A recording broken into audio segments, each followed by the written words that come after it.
Ito ang GMA Regional TV News. Mainit na balita mula sa Luzon, hatid ng GMA Regional TV.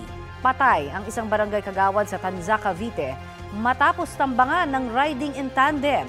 Chris, nahuli ba yung mga riding in tandem? Connie, tinutugis pa rin ng mga otoridad ang mga sospek sa ambush.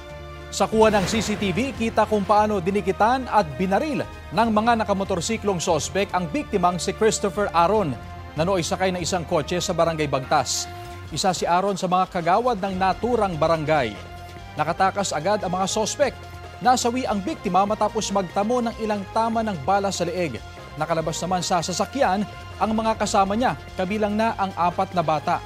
Tumanggi na magbigay ng pahayag sa media ang pamilya ng biktima. Base man sa pahayag daw nila sa pulisya, Marso pa lamang ay may nakikita na silang umaaligid sa bahay ng kagawad. Bukod sa pagtugis sa mga sospek, inaalam na rin ang motibo sa ambush.